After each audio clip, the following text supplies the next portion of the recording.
Good evening, viewers. I am Siddhartha sir. I welcome you all to our second video of Shid sir's video classes. Our today's topic is the Queens of Tripura. Well, I am not going to discuss about all the Queens of Tripura. It's beyond the scope of this video. But we have always discussed about the great activities of the great kings of Tripura. So today, let us discuss about a few great queens of Tripura also. And let us start with the queens of Raja Birchandra Manikya. With due respect, let me start with Maharani Rajeshwari. The Manipuri Maharanis of King Birchandra Manikya were Queen Bhanumati, Queen Rajeshwari and Queen Manmohini. Queen Rajeshwari Devi was the second Maharani of King Birchandra. Maharani Rajeshwari gave birth to three sons. They were Kumar Radhakishore, Kumar Devendra and Kumar Nripendra. The eldest son of the queen, Prince Radhakishore, became the next king after Birchandra Manikya. You all know that the king after Birchandra Manikya was one of the great kings of Tripura, Radhakishore Manikya. He was the son of Queen Rajeshwari. Now, what did Maharani Rajeshwari do for us of Tripura? Maharani Rajeshwari installed the Sri Sri Radhamadhav temple at Dhaleshwar and the Pakamba temple at Marchomuni. This Pakamba temple is popularly known as Pagla Devata. We all know about the Pagla Devata temple near the old motor stand of Agartala. And also, the Manipuri traditional festival Lai Harauba was introduced for the first time in Tripura by Maharani Rajeshwari. So, two important things of the state, the Pagla Devata temple and the festival Lai Harauba are associated with the name of Queen Rajeshwari. Now, let's discuss about Maharani Bhanumati. Maharani Bhanumati was the most favorite queen of Maharaja Birchandra. He loved her very much, but she died early in the year 1881.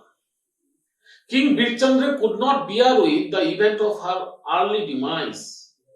The king was in a state of shock when he read young Rabindranath Tagore's love poem Bhagna Hriday. That time Rabindranath Tagore was not so much famous and he was quite young too. Birchandra found solace after reading this book. He could recognize the talent in the young poet Rabindranath Tagore and sent his political secretary Radharaman Ghosh to Jorashako to congratulate the poet and bestowed him with the title Kavi. So it was our great king Birchandra Manikya who could recognize the talent of poet Rabindranath Tagore and he was the first to confer him the title Kavi. This relationship of Tripura with poet Rabindranath lasted for next 3 generations. Now I am discussing about one of the most fascinating queens of Tripura, Maharani Manmohini. Maharaja Birchandra Manikya married Maharani Manmohini when she was only 13 years old. The king gave the land at Marchomuni as her share.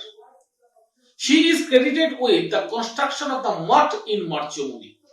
So the area got the name Marchomuni because there was a mutt which was constructed by Queen Manmohini in the memory of her father. She was a contemporary royal photographer who took her self-portrait with the Maharaja and considered the first Indian lady photographer. Here in this picture, what you can see behind me, you can see a portrait of Manmohini Devi with Maharaja Birchandra Manikya. It was taken in the year 1880. It perhaps the first self-portrait by a couple in India. Now, let's discuss about the queens of King Radhakishore Manikya. First, we shall start with Queen Ratnamanjuri. Maharani Ratnamanjuri was also known as Dhaka Rani, means Maharani was from Dhaka. She was the daughter of Maharaj Devendra Singh of Manipur. The Manipur king lost his kingdom and was exiled to Dhaka. You all know that Dhaka is the capital of present Bangladesh. But that time it was part of India and he was exiled to Dhaka. The Tripura king Radhakishore Manikya married the daughter of the exiled Manipur king. Since the queen came to Tripura from Dhaka, so she became famous as Dhaka Rani. The queen was accompanied by her relatives, maids and others, and our king Radhakishore arranged their settlement at a place near Vishalgarh. The area where the relatives of Ratnamanjuri settled is at present known as Dhakarbari. You all know about the place Dhakarbari, which is adjacent to Vishalgarh. Maharani Ratnamanjuri was the mother of the next Maharaja of Tripura, Virendra Kishore Manikya Bahadur. Maharani Tulsibati. The legendary queen of King Radhakishore Manikya was Maharani Tulsibati.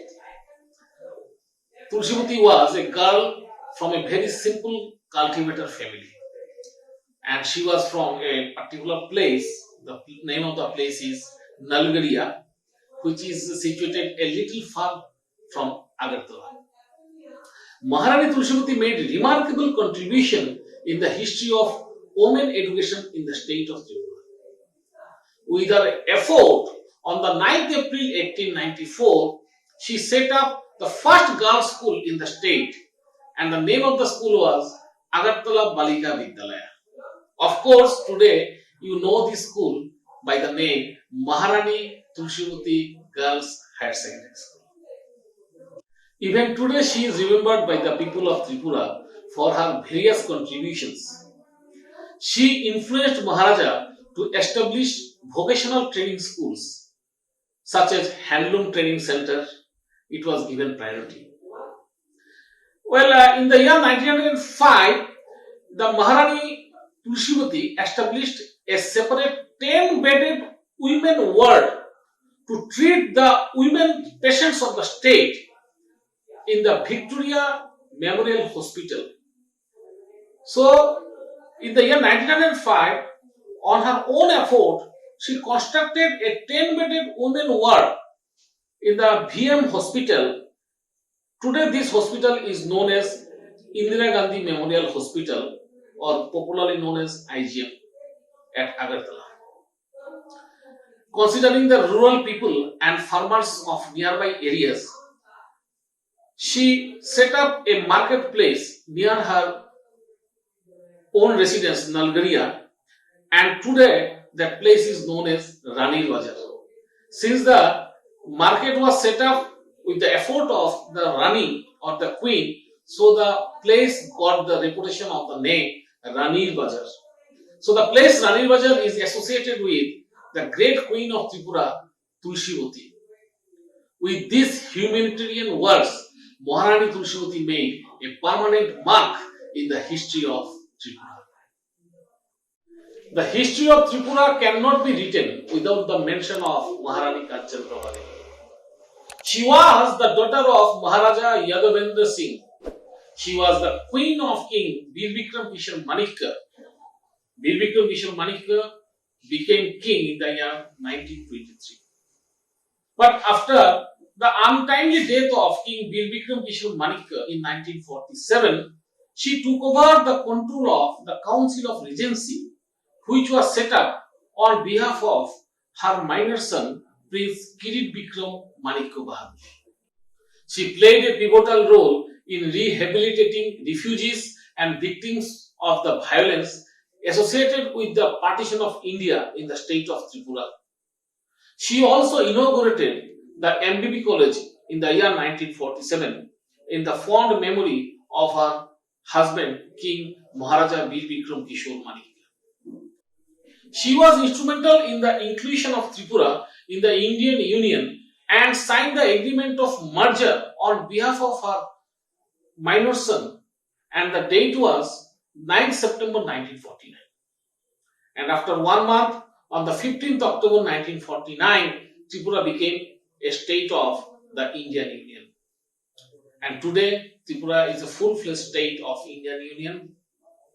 Tripura has progressed a lot, and we can proudly say that the kings and queens of Tripura had a remarkable contribution in the progress of this teeny hill state. This is all for today, dear viewers.